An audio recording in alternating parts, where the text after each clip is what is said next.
All right, what's up guys? Welcome to another edition of Average Aaron's Auto Videos, and today we're working on a 2012 Prius Model V, not Prius V, but Prius Model V. And what we're gonna do is install this strut tower support brace. And it's gonna run from this strut tower to this strut tower over here.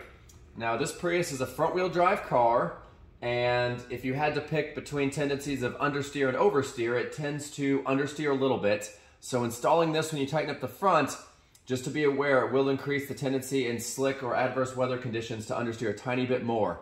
But because I lifted the Prius, if you look at the gap down here, I can fit my whole hand in here. I put a 1.5 inch lift on here. Because it's raised up, there's a bit more body sway. And I'm not racing this thing, but I do want to reduce a bit of the body roll that you feel when you turn. So I'm going to put this on here.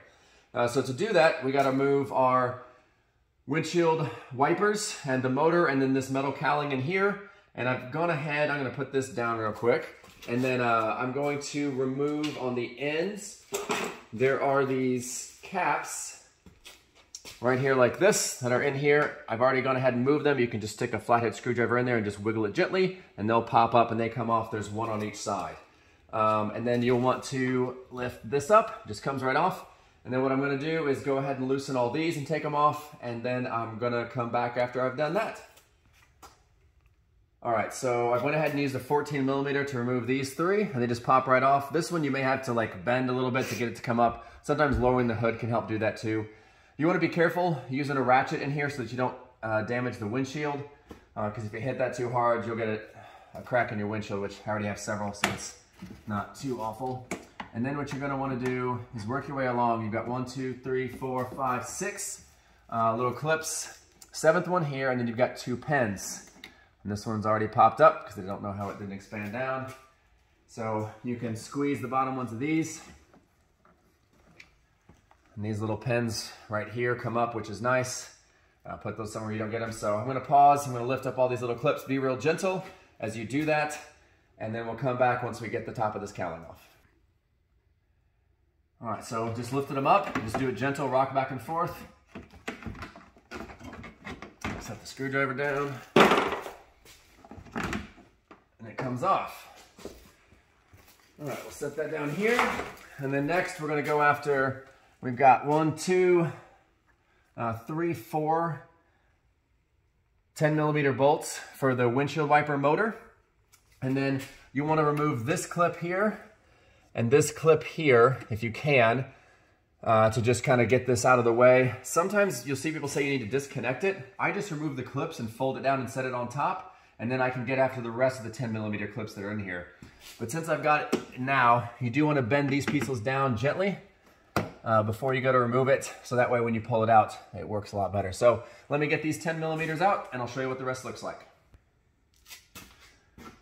All right, once we got those off, you see on here, I will show you this. This has this rubber groove and it fits right down here into the metal. So you sink it in left when you put it back on, and then you'll be able to sync everything up. So that part's out of there real easy. I'm just gonna gently set it here. Make sure there's not too much tension on the cable. It'll rest there just fine. And then all I'm gonna do is remove the rest of these bolts in here. Some people can do it without having to pull this one off to separate it, but I go ahead and do that and then pull it out because we're gonna need that space for the strut tower. So we'll come back once we get this metal cowling off. All right, we got all the bolts off. Got this little middle support out. Now we'll just have to wiggle very gently this little cowling out of here.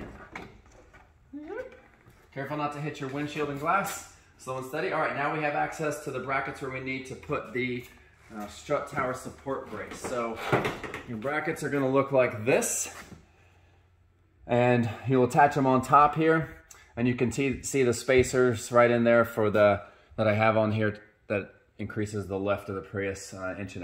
So we're gonna put these over the top of that and we'll come back and show you what that looks like. All right, so the cowling is out. We put this piece on. I believe in the last shot I had it turned, this black bracket was oriented incorrectly. And so this is the way that they go on there. Now these are 14mm bolts on this side, and you'll have to get something in here to really tighten these down. And then make sure that you spin these bolts and collapse them all the way up against this piece of metal once you get it there. So as you tighten this, Try to keep it up, obviously, so you can show the cool Tanabe logo, but that's not important, obviously.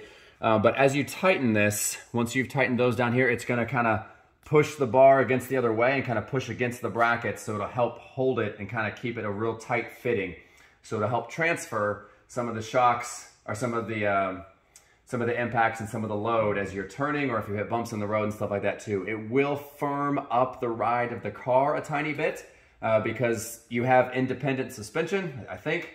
And what this does, it kind of connects it a little more so you feel it transfer a little bit. But that's okay, because I want less body roll. That's why I've decided to do this. I believe it also helps increase the structural rigidity should you get into a crash. Because I didn't connect the windshield wiper motor, you want to make sure when you put this on that you route it underneath this so you can route this back on top. My amazing and above average wife told me that, helped me realize that, because we put it on top of this initially and it's kind of hard to sneak underneath there and to fix that. So make sure you route it underneath all the wiring that you need to. And then what I'm going to do is I'm going to put the bolts back on and kind of tighten it down a little bit at a time all the way around. And then it was a little bit of a struggle to get these down. I just had to give it a little tap with a hammer, and I put a cloth under there. If you have a rubber mallet, that'll work too. But you want to make sure you absolutely do not mess up the threads on here if you're pushing this down. I just needed a slight change in orientation, but also once you begin to thread it, it'll help seat these brackets as well. So I'm going to tighten it down and I'll show you what it looks like after we do that. All right, one thing I forgot to mention is your kit comes with 4 of these. I've already got 2 on the other side and I'll show you why. If you look at the depth on the ones you're given here, these are a lot deeper, so the threads don't even begin until way further down. On this one, the threads begin at the top, and you want as much thread as possible seated through there to seat in there so that you have enough strength to hold it down.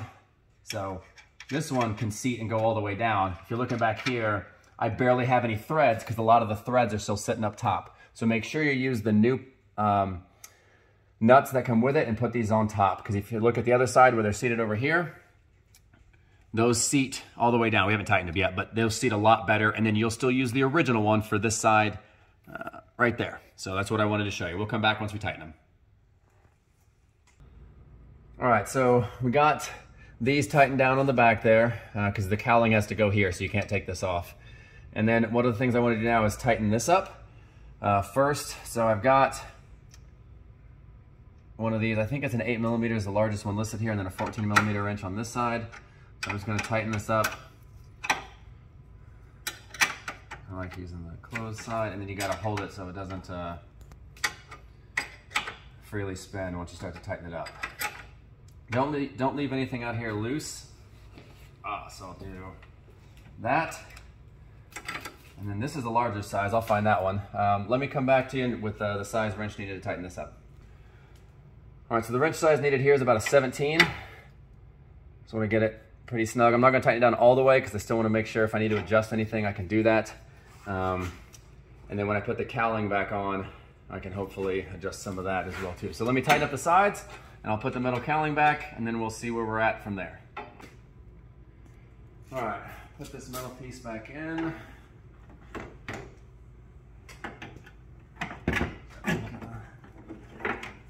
Slide it, sink it in, and then line it up. And then don't forget to raise these back up. Otherwise, when you turn on your AC and also some of your sound noise canceling stuff, you won't have it as well as you would like.